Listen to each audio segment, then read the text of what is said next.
दुश्मन आए हुए थे वो कहीं ना कहीं इसी उससे आए हुए थे कि हम जाएंगे और फिर रात जानेंगे। और सरता दीदी और जेठू भैया का जो दिल है वो बहुत ही बड़ा है कि देखो उनके घर में मेहमान आए, मेहमान को उन्होंने बहुत ही अच्छे से दर्जा दिया, बहुत ही अच्छे से स्वागत किया हर चीज़ की। मतलब इसके बाद भी जब मतलब उनको सोशल मीडिया पर जेठू भैया और सरता दीदी को ट्रोल किया गया तब उनको समझ में आया कि हाँ, सामने वाला इंसान जब मेरे साथ 2 बार पॉक कर चुके हैं तो वो तीसरी बार भी पॉक कर सकता है, ऐसा नहीं है कि नहीं करे। फिर कितना कुछ बोला था उस समय, आपने देखा था कि जो नेहा के भाई है, नेहा के भाई ने सरता दीदी, तब वो दीदी याद नहीं आ रही थी, आज वो दीदी याद आ गई है। Hi friends, welcome back to my YouTube channel. कैसे हैं आप सभी? आई होप आप सभी अच्छे होंगे। तो फ्रेंड्स, अगर आपने मेरे चैनल को सब्सक्राइब ना किया हो तो आप लोग मेरे चैनल को सब्सक्राइब कर दीजिएगा, बेल आइकन के बटन को प्रेस करना मत भूलिएगा। तो फ्रेंड्स देखो, कभी कभी जो मतलब मेहमान आते हैं ना, तो हर मेहमान को अपने घर पर मतलब एंट्री देना ठीक नहीं होता है। कभी कभी ऐसे ऐसे लोग आ जाते हैं कि हम उनको अपने घर में एंट्री दे देते हैं। उस वजह से देखिए कितना ट्रोल हुई है सरता दीदी और जेठू भैया का। तो वो आप समझ सकते हो कि सरता दीदी ने कितने 2-3 महीना हो गया है, कितनी उनकी सेवा की हुई है, कितना उनका ध्यान रखा हुआ है। तब अगर आज जेठू भैया थोड़ा भी सही से खड़े भी हो पा रहे हैं ना, तो वो सिर्फ सरता दीदी की वजह से ही है। आखिर देखो, एक वाइफ अपने हस्बैंड के लिए क्या नहीं कर सकती है, वो यहाँ पर प्रूफ हो गया है। लेकिन जब ये लोग आए, नेहा के भाई और भाभी आए, तो इनको किसी चीज़ से मतलब नहीं था वहाँ पे। उनको अपनी दीदी से मतलब नहीं था, जीजा जी से मतलब नहीं था। वो जीजा जी कहाँ गए? जिस जीजा जी को मतलब पहले मतलब अपनी दीदी की इंसल्ट किए जा रहे थे, जीजा जी की इंसल्ट किए जा रहे थे, वो आज एकदम से कैसे याद आ गए? और फिर कोई स्पेशली सरता दीदी और जेठू भैया के यहाँ नहीं गए हुए थे, वो जॉस टॉक के मंच पर गए थे और वहीं से इन्होंने सोचा कि चलो सरता दीदी और जेठू भैया के पास भी हो लेते हैं। क्योंकि देखिए, एक दिन पहले ही इन्होंने बताया है, बिन मेहमान गए हुए हैं, बिन बुलाए मेहमान गए हुए हैं।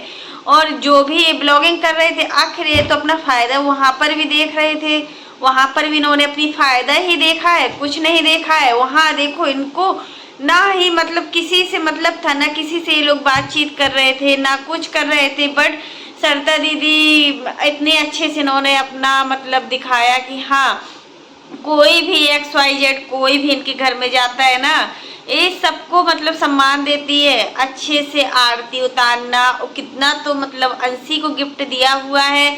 अंशी फर्स्ट टाइम गई थी तो अंशी को भी दिया है। लेकिन आज जिन्होंने कम्युनिटी डालकर डिलीट की, सरता दीदी ने सोशल मीडिया पर अपने चैनल पर एक कम्युनिटी डाली हुई थी कि मेरा किसी से कोई रिश्ता नहीं है, मेरा ना ही जगत दीदी से कोई रिश्ता है और ना ही मेरा अभय और सुभा से। क्योंकि आप जगत दीदी और जो भी अपना एक जिक्र कर रही थी ना, जो भी इनकी नई चाल थी, जिस वजह से इन्होंने अपने भाई और भाभी को मतलब भेजा इनके यहाँ, वैसे तो याद नहीं आई जब आपके जीजा जी बीमार थे, सरता दीदी जब सेवा कर रही थी अपने हस्बैंड की, तब वो जीजा जी याद नहीं आए? आज वो जीजा जी कैसे याद आ गए?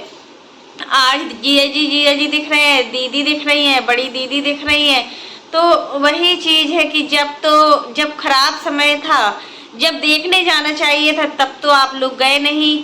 आपको तब तो कंट्रोवर्सी खेलना था। उस समय कितना कंट्रोवर्सी की थी, क्या क्या नहीं बोला है। जब आप अपनी बहन के सगे नहीं हो सकते, नीतू दीदी के सगे नहीं हो सकते, नीतू दीदी को क्या क्या नहीं बोला गया था। नीतू दीदी कितना रोई थी इस मैटर। आखिर वो मतलब एक पल ऐसा आ गया था कि वो अपनी जान तक देने के लिए तैयार हो गई थी कि अब हमसे नहीं हो सकता है, सारी चीज़ें बंद करो, ब्लैकमेल करना बंद करो। कितना कुछ है आखिर सोशल मीडिया पर चल रहा है। सोशल मीडिया पर बस जो अपना चैनल ओपन करते हैं तो कितनी आशा लेकर आते हैं कि हाँ, सोशल मीडिया पर ऐसा होगा वैसा होगा। बट यहाँ पर तो रिश्ते के मतलब तार तार हो गए हैं। सारे रिश्ते को दोस्ती के नाम पर कलंक, भाई के नाम पर कलंक, इस तरीके। यहाँ पर देखो, सबसे ज़्यादा ट्रोल हो रही है मनीषा। मनीषा इस समय बहुत ज़्यादा परेशान चल रही है और मनीषा की मतलब जो हालत है ना वो देखी नहीं जा रही है। काफ़ी लोग का बोलना है कि मनीषा शायद प्रेग्नेंट है, इस वजह से इनकी तबीयत ठीक नहीं चल रही है और सोशल मीडिया से दूरी भी बना कर रख ली हुई है। तो फ्रेंड्स, सरिता दीदी को देखकर हमें यही लग रहा है कि सरिता दीदी देखो जेठू भैया को मतलब इतना मतलब उनका केयरिंग की, इतना केयरिंग की और एक ही पल में कोई बंदा आता है और मतलब उसको इतनी परेशानी में डाल देता है। कितना इस चीज़ को लेकर जेठू भैया ट्रोल हुए हैं। कल 2 दिन के वीडियो से हम देख रहे हैं कि वो कितना परेशान है। इससे पहले उन्होंने सोशल मीडिया से दूरियां बना ली थी, क्योंकि जब जेठू भैया अभी 6 महीने से बेड रेस्ट चल रहा है इनका, अभी ये थोड़ा ठीक हुए हैं, तब इन्होंने सोशल मीडिया से दूरी बना ली थी कि हमें नहीं करना है सोशल मीडिया पर ऐसी ब्लॉगिंग जो हमारे हेल्थ के लिए कष्टदायी हो। और फिर देखो सरिता दीदी को देखकर भी लगता है कि हाँ, वो भी बहुत कम एक्टिव रहती थी सोशल मीडिया पर। कितने दिनों के बाद उन्होंने, जब जेठू भैया मतलब इस हालत में हो गए थे कि वो बिस्तर से उठ नहीं पा रहे थे, वो खड़े नहीं हो पा रहे थे, तब उन्होंने एक ब्लॉग डाला हुआ था। तब उस ब्लॉग को देखने के बाद पता चला कि हाँ, सरिता दीदी के यहाँ कितनी बड़ी प्रॉब्लम आ गई है। तब सचिन ने भी इनको बोला था कि आप परेशान मत होइए, जेठू भैया सही हो जाएंगे। वहाँ से अप्सरा मोम ने भी बोला था। तो देखिए, जो भी चीज़ है, जब इन लोगों को कोई भी चीज़ ऐसी समझ में नहीं आ रही थी, आखिर अभय तो जब अपनों के सगे नहीं हो सकते तो फिर दीदी कहाँ से है, जीजा जी कहाँ से है। और केसवी को क्या क्या नहीं बोला था, इनकी बेटी को, बहन को क्या क्या नहीं बोला था। सारी चीज़ें भूल गए हो यहाँ पर, जो भी चीज़ें थी सब चीज़ें भूल गए। यहाँ पर हम कहेंगे कि जेठू भैया बहुत ही अच्छे इंसान हैं। वो किसी से नफरत नहीं रखते हैं, ना ही किसी को मतलब ट्रोल करते हैं। जो भी चीज़ें चल रही हैं, सरिता दीदी जो है बहुत ही ठीक है, क्योंकि उनको जो बोलना होता है ना, उनका बोलने का जो वो होता है वो एक पॉइंट में होता है। वो बार बार बातों को लखेड़ती नहीं है कि बार बार बातों को गोल गोल लपेटती हो, ऐसा कुछ नहीं करती है। तो फ्रेंड्स, आज के लिए बस इतना ही। कैसा लगा आपको मेरा वीडियो पसंद आए तो लाइक कर देना, और अगर आप चैनल पर न्यू हो तो चैनल को सब्सक्राइब करना ना भूलना। फिर मिलते हैं नेक्स्ट वीडियो में। और फ्रेंड्स, आप लोग भी कमेंट बॉक्स में ज़रूर बताना कि अभय और जगत दीदी की कौन सी चाल है, जो अभय इतने सालों से कभी नहीं गए इनके घर पर। फर्स्ट टाइम शायद एक बार और गए होंगे, लेकिन इतने टाइम के बाद अचानक से दीदी कहाँ से याद आ गई, सरिता दीदी जेठू भैया कहाँ से याद आ गए। जब वो लोग परेशान थे तब तो ये भाई, ये दीदी और जीजा जी याद नहीं आए थे, तब नहीं आए थे, तो अब अचानक से सारी चीज़ें कैसे याद आ गई।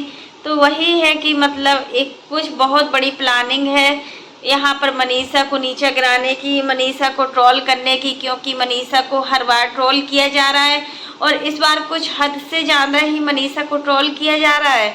इस बार तो मनीषा के साथ साथ पूरा राज फैमिली भी परेशान है। वहाँ पर प्रिंस भी मनीषा को ट्रोल करने में लगे हुए हैं। प्रिंस भी बहुत कुछ बोल रहे हैं मनीषा को, और मनीषा और सचिन को देखकर ऐसा लग रहा है कि कोई तो है जो इनके रिश्ते को पूरी तरीके से ख़त्म करना चाह रहा है, कि आखिर सचिन और मनीषा अलग अलग रहें। और सचिन ने कल ही थंबनेल भी डाला था कि मनीषा रहेगी सिवान में और मैं रहूँगा अम्बाला में। तो काफ़ी लोगों ने इस चीज़ के लिए बोला है कि मतलब नहीं, हम आप लोगों को एक साथ देखना ही चाहते हैं।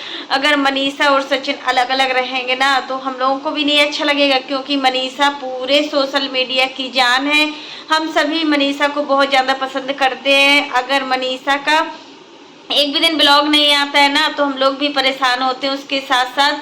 तो फ्रेंड्स, आज के लिए बस इतना ही। कैसा लगा आपको मेरा वीडियो पसंद आए तो लाइक कर देना।